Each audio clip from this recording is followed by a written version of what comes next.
শুভ সন্ধ্যা বন্ধুরা, কেমন আছো সবাই? আশা করি সবাই খুব ভালো আছো। আমিও ভালো আছি আর সবসময় ভালো থাকবে। তোমাদের সাথে বেশ কয়েকবার আমি আমার জীবনে ঘটে যাওয়া অনেক ভৌতিক অভিজ্ঞতা শেয়ার করেছি। আজকেও নিয়ে চলে এসেছি আরেকটা ভৌতিক অভিজ্ঞতা, যেটা বেশ কিছুদিন আগেরই ঘটনা, খুব একটা পুরনো নয়। এই বলতে পারো 1 মাস 1.5 মাস আগেকার ঘটনা। প্রথমে ভাবছিলাম এটা শেয়ার করব কি করব না, এটা শেয়ার করা ঠিক হবে কি হবে না। তারপর দেখলাম তোমাদের সাথে তো সব কিছু শেয়ার করাই যায়, তাই আজকে নিয়ে চলে আসলাম আমার জীবনের সেই ভৌতিক অভিজ্ঞতা। এটার নাম আমি দিয়েছি অশরীরী। আজকেই তোমরা এই ভিডিওটা দেখতে পাচ্ছ, শুনতে পাচ্ছ। ভিডিওটা তোমরা আজকেই দেখতে পাচ্ছ বা শুনতে পাচ্ছ, আর এটার ভয়েস ওভারটা আমি আজকেই করছি। এই সন্ধেবেলার টাইমটা বেশ চারিদিকটা নিঝুম হয়ে যায়, পাখিরা সব বাসায় ফিরে যায়, চারিদিকটা একটা অদ্ভুত নিস্তব্ধতা নেমে আসে। তাই এই নিস্তব্ধতার মধ্যেই ভাবলাম এটাই সেই সুন্দর সময়, যেই সময় আমি তোমাদের সাথে এত সুন্দর অভিজ্ঞতাটা শেয়ার করতে পারবো। তোমরা হয়তো ভাবছো ভৌতিক অভিজ্ঞতা বলছে আবার সুন্দর। আমাদের জীবনে ঘটে যাওয়া সব ঘটনার মধ্যেই কোথাও না কোথাও সৌন্দর্য থাকে। তো থাক, সেসব পরের কথা। চলে আসি এবার মূল ঘটনায়। ঘটনার সূত্রপাত বললাম আজ থেকে প্রায় 1 মাস আগে। বেশি দিন চলেনি অবশ্য, খুব অল্প সময়ের মধ্যেই ঘটনাটা শেষ হয়ে যায়। তো ঘটনাটা কি ঘটেছিল এটাই তোমাদের বলি। আমাদের এই নতুন বাড়ি, এই বাড়িতে তোমরা জানোই, যারা ব্লগ আমার দেখো রেগুলার, 2টো মাত্র ঘর, একটা ছোট ডাইনিং, তার মধ্যেই রান্নাঘর আর পায়খানা বাথরুম আলাদা। তো আমার ঘরটা একটু ছোট, মা বাবার ঘরটা একটু বড়। আমার আর বাবা মায়ের ঘরের মাঝখানে একটা ঠাকুর ঘর আছে। তো যাই হোক, আমার ঘর থেকে বেরিয়ে যখনই বাবা মার ঘরের দিকে ঢুকছি, মানে বেশ কিছুদিন হচ্ছিল অদ্ভুত একটা পচা গন্ধ আমি পাচ্ছিলাম। এতটা পচা গন্ধ, ঠিক যেন মানে অনেকটা দেখবে ঠিক পচা, মানে পচে গেছে অনেক দিন ধরে কোনো কিছু, মানে ঠিক এই পোড়া পচা টাইপের গন্ধ। মানে এক কথায় বলতে গেলে একটা শ্মশানে দগ্ধ দেহর যেরকম গন্ধ হয়, ঠিক সেই রকম গন্ধ, যেটা আমি এতক্ষণ বলতে পারছিলাম না। তো যাই হোক, সেরকম অদ্ভুত পচা গন্ধ। ঘরে ঢোকা মাত্রই প্রথমে আমারই গন্ধটা লাগছিল। সেই ঘরে বাবা মা দিব্যি শুচ্ছে, তাদের কোনো গন্ধ লাগছে না, শুধু আমারই নাকে গন্ধটা লাগছে। আমি মাকে অনেকবার বললাম, তো মা বলছে না কোনো গন্ধ তো নেই। তো যাই হোক, প্রথম দিনে ভাবলাম তাহলে কিছু মোড়ে টোড়ে আছে নাকি, থাক মঙ্গলবার দিন দেখব। পরের দিনই মঙ্গলবার ছিল, তো মঙ্গলবার দিন মায়ের ঘরের খাটের তোষক তুলে, প্রায় আলমারি সরিয়ে, দরজার পিছন টিছন সরিয়ে সব কিছুতে দেখা হলো গন্ধের উৎস কিন্তু খুঁজে পাওয়া যাচ্ছে না। মানে কোনো কিছু মরেও নেই, যে বাইরে থেকে কোনো কিছু এসে মরে থাকবে সেটাও নেই। তো যাই হোক, এইবার হলো সেই গন্ধটা আমার মাও পেতে শুরু করলো, তারপর আমার মেয়ে। আমার বাবার জানি না নাকের কি অদ্ভুত ব্যাপার, সে কোনো গন্ধই পায় না। তো যাই হোক, তার কথা বাদ দিলাম। তো গন্ধটা এতটা বাজে হতে লাগলো যে ওই ঘরে ঢোকাই যাচ্ছে না। তারপরে মঙ্গলবার দিনের কথাই আমি বলছিলাম। তো সকালবেলা যাই হোক ঘরটা পরিষ্কার টরিষ্কার করা হলো, কোথাও কিছু পেলাম না। মঙ্গলবার দিন বিকেলবেলা আমার মেয়ের টিউশন পড়া থাকে সন্ধ্যের দিকে। তো সন্ধ্যের দিকে মেয়ে টিউশন পড়তে গেছে, দিয়ে এসছি। এইবার রাত্রের দিকে বাবা আর মা একটু হাঁটতে বেরোলো। তো যখন হাঁটতে বেরোলো, তখনই আমি বললাম যে তাহলে তোমরা যখন বেরোচ্ছ তাহলে মেয়েকে নিয়ে চলে এসো, আমি আর তাহলে বেরোবো না। তো সেই সময় আমি ঘরে একা পুরো। তো যাই হোক, বাবার মা বেরিয়েছেন। মানে কোনো সময় আমার এই বাড়িতে, নতুন বাড়িতে এসে থাকতে কোনো সময় আমার গা ছমছম করেনি, বা আমার গায়ে কাঁটা দেয়নি, বা কোনো আমার ভয় লাগেনি, কোনো অসুবিধা হয়নি। তো যাই হোক, সেই দিন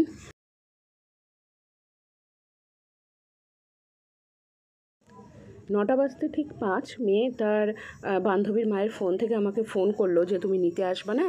বললো না রে, আমার শরীরটা ভালো নেই, তো দাদা দিদু দেখ ওই মোড়ের মাথাতেই থাকবে, তুই ওইটুকু ওর সাথে চলে আয়, বান্ধবীর সাথে, তারপরে তুই ওইখানটায় থেকে দাদা দিদুর সাথে চলে আসবি। তো বললো ঠিক আছে। তো ফোনটা রেখে দিলাম, দিয়ে ঠিক 9টা বেজে 5, তো বললাম যাই একটু তাহলে বাইরে গিয়ে দাঁড়াই। তো আমার ঘর থেকে বেরোনো মাত্র, আমার ঘরের আলোটা জ্বলছিল, মারা ঘরে ছিল না, ঘরের আলো ফ্যান সব বন্ধ। মাদের ঘরে তাকানো মাত্র আমি দেখলাম মায়ের ঘরে একটা খাট আছে, একটা চৌকি আছে, মিডিলে একটুখানি গ্যাপ আছে। তো যাই হোক, মনে হলো চৌকির ওপরে কেউ একটা বড় সড়ো চেহারার, মানে ঠিক মানে সেই ইন্ডিয়ান পায়খানাতে পায়খানা করতে যেভাবে বসে ঠিক ওরকমভাবে একজন কেউ বসে আছে এবং আমাকে দেখে সে চৌকি থেকে নেমে আসছে। মানে নেমে আসছে, আমার এখন বলতে গিয়ে না গাটা কাঁটা দিয়ে উঠছে। আমি ভাবছি তাড়াতাড়ি ভয়েস ওভারটা শেষ করে ছাদ থেকে নিচে যাবো, কারণ ভয় লাগছে, কারণ আমার বাড়ির পেছনেই বাঁশবাগান। তো যাই হোক, ভয় লাগছে, আর চারিদিক দিয়ে বাদুড় আর চামচিকে উড়ে বেড়াচ্ছে। তো যাই হোক, আমার ওটা দেখে মানে হঠাৎ একটা অ্যাবস্ট্রাক্ট একটা ছায়া, আমি দেখে শর্টটান দরজা খুলে ভয়ে বাইরে চলে গেছি। দিয়ে তারপরে বাবা মা এসছে, তখন আমি বলতে পারছিলাম না, কারণ বাবার সামনে এই কথাগুলো বলে বাবা বিশ্বাস করে না, হাসে। তো যাই হোক, আমি মাকে বললাম। এবার মা তখন বললো এরকম, মাকে বললাম জাস্ট। মা তখন, আমার এক পরিচিত এক বন্ধু আছে যে একটু টুকটাক জ্যোতিষী বা তন্ত্রবিদ্যা জানে, তো তাকে আমাকে বললো তার সাথে একবার কথা বলতে। এবং সেই দিন রাত্রিবেলাতে আমি যখন খেতে বসবো, তো খেতে বসার আগে ঘরের মধ্যে আমার একটা খুব শখের একটা জিনিস বলবো না, মানে শখেরই খুবই একটা ফাইটার ফিশ ছিল, আমি বেশ কয়েকদিন আগেই কিনেছিলাম। তো ওইটাকে আমি একটা সুন্দর অ্যাকোয়ারিয়ামে ওই চৌকির পেছনে যে বড় একটা জানলা টাইপ আছে সেখানটা আমি রেখেছিলাম। এবং সেই দিন আমি রাত্রিবেলা গিয়ে দেখছি, আমি যখন মাছটাকে দেখতে গেছিলাম, প্রত্যেকদিন রাত্রিবেলা আমি একটু দেখি, সকালবেলা খাবার দিই, গিয়ে দেখছি মাছটা মারা গেছে, মৃত। এবং মাছটা অদ্ভুতভাবে জলে নিচে যে পাথরের ভেতর মুখ গুজে ওপর দিকে, মানে পিছন দিকটা ওপর দিকে খাড়া হয়ে আছে। এবং মাছটার এত সুন্দর নীল রং ছিল, মাছটা পুরো ফ্যাকাশে হয়ে গেছে। মাছটাকে আমি তুললাম যে কী হলো, আমি তো ওকে দুপুরবেলাতেই দেখলাম ঠিক আছে, চোখগুলো এরকম ফ্যাকাশে ঘোলা, গায়ের রং ফ্যাকাশে, কী করে হলো? আমার কোথাও না কোথাও মনে হলো সেই অশরীরী প্রভাব। তো আমি রাত্রিবেলায় সেই আমার বন্ধুকে জানাই। তো সে আমাকে একটা জিনিস বলে কিছু, সেগুলো মাটির সরাতে করে নিয়ে ঘরে জ্বালাতে, যেই ঘরে গন্ধ আসছে। তো গন্ধটা যেহেতু বাড়িতে সবাই এবার পেতে শুরু করেছিল, মা, মেয়ে, আমি, তো এবার মারও সেটা তার কোনো অসুবিধা নাই। তো মাটির সরা জোগাড় করে, জিনিসপত্র সমস্ত জোগাড় করে, ধূপ টুপ আরও অনেক কিছু ছিল, সেই ঘরেরই চৌকির তলায় দেয়া হলো। এবং ওটা পুরোটাই জ্বলবে আর কি, যতক্ষণ না ভেতরে যা জিনিসগুলো দেওয়া আছে সেইটা যতক্ষণ না পুড়ে ছাই হয়ে যাচ্ছে ততক্ষণ পর্যন্ত আগুনটাকে জ্বালাতে হবে। তার জন্য কর্পূর দিতে হবে বা ধুনো দিতে হবে, যা হোক দিতে হবে। তো ওইটা যখন জ্বলছিল, অদ্ভুতভাবে গন্ধটা তখন আমি জানলার বাইরে, মানে ঘরের বাইরে পাচ্ছিলাম। এবং ওটাকে আমাকে কন্টিনিউ বলেছিল শনিবার পর্যন্ত কন্টিনিউ জ্বালাতে হবে, সকাল সন্ধে দুবার করে। এবং অদ্ভুতভাবে যখন আমি ওটাকে ঘরে জ্বালানো হচ্ছিল, গন্ধটা ঘরের বাইরে পাচ্ছিলাম, এবং যখন জ্বালানো বন্ধ, ঘরে চলে আসছিল। তো যাই হোক, যেই এন্টিটি বা অশরীরী যেই ছিল, যাই থাকুক, সে প্রচণ্ড পাওয়ারফুল ছিল। এবং সে ওই গন্ধটা পার করে গেলে ঘরে চলে আসছে। ঘরে আমাদের রেগুলার হনুমান চালিসা পাঠ করা, যা হোক সব কিছুই হয়, সব কিছুই পাঠ করি। তো সেক্ষেত্রে আমাদের গায়ে কোনো কিছু কিন্তু টাচ করতে পারেনি, শুধুমাত্র ঘরের ভেতর অসম্ভব বাজে গন্ধ, আর সেই আমার সাকুরা মানে ফাইটার ফিশ, সেটার মরে যাওয়া। তো যাই হোক, এটাই ঘটনা ঘটেছিল। দিয়ে এবার প্রচণ্ড পরিমাণে গন্ধ, তো এটা কন্টিনিউ চলে যাচ্ছিলো, এরকম পচা গন্ধটা ঘরে, যখন বাইরে দেওয়া হচ্ছে, মানে ঘরের ভেতর দেওয়া হচ্ছে, গন্ধটা বাইরে, আবার ঘরে।